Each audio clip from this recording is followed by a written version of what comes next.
Всем здравствуйте! Правильный ремонт двигателя от масложора — это не раскоксовка. Это замена поршневой группы с правильным тепловым зазором. Это профилактическая чистка от нагара головки блока цилиндров и клапанов. Заменой маслосъемных колпачков.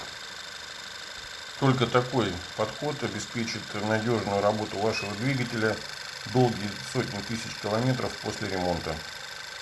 Любая химия разрушает ваш двигатель изнутри. Не повторяйте чужих ошибок.